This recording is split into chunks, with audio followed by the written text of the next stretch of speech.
Hey guys, it's Casey with Transform. I'm here today to show you how to do the first step in Everlast install, which is installing the starter strip. The starter strip is probably the most crucial part of the job. It makes sure everything's level, and once you get this set, then you can really run with the product. But taking the extra time to make sure this is level and square sets you up for success. So when installing the starter strip, the best way to do it is to measure off of your foundation. I like to measure up from the foundation at 2.5 inches. That gives you the perfect coverage for where the top of your starter will sit. That first piece of Everlast going in will then dip below where the sheathing intersects with the foundation. That will restrict water from getting in the house. It will also just add to your barrier and look the most clean aesthetic that you can get. So what I'm gonna do, I'm gonna get down here. I'm gonna find where the bottom of that sheathing is and where the foundation starts. I'm gonna throw the tape right on that. So that line right there is where our starter strip's top will sit when we begin nailing. What I'm gonna do now is I'm gonna take a coworker to snap a line. This will give us a 2.5 inch up line from that bottom plate. What we'll do from there, just to confirm level, is when we start installing, we're gonna throw a level right on top, and if it doesn't follow that line exactly, it's okay, because we want it to look level. I'm gonna show you that next step here. So over here, I marked my 2.5 inches. I have Will down at the other end. We're gonna hold this tight to that line. Make sure there's nothing down the line that's interfering with it. You can let go over there, Will.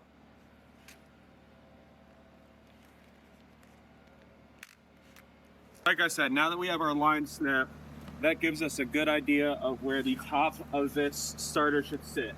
Now, coming off the wall, you want to leave about 4 to 6 inches of clearance just to restrict expansion.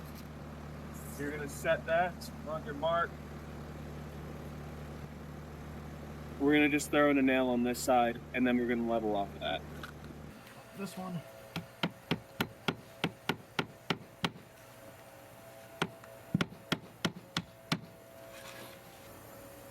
Right there. Hold up? Yeah.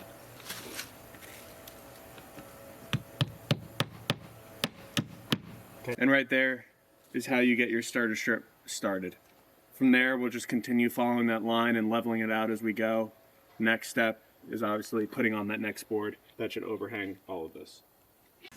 So when installing the Everlast starter strip, it's crucial that you leave spacing in between the starters. What that does for you is, like I said, with the siding and expanding tracks, the starter actually does the same because it's a composite material. So if you keep it too tight like this, eventually this will push together and pop out, causing your siding to have pop. So you're going to want to leave, at least I like to leave an inch. They say 1/4 inch, but you still have support on both sides of an inch. You're not going to see any dropping. So I like to leave an inch just to make sure that these never come together and push out.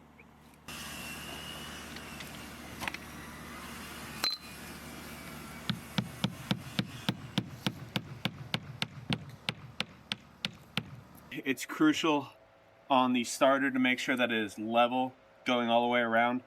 If you don't have a level starter at every point, you're going to see the seams. Whether it's too high, it'll open up the bottom, or if it's too much of a ridge, it's going to push the bottom together and open up the top.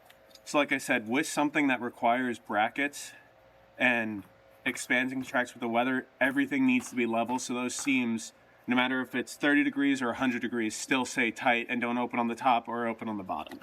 So as you see, I'm still continuing the whole way down, even with the line snapped, leveling it out just to make sure that we're staying on that exact level point so we don't have issues as we get high up the wall.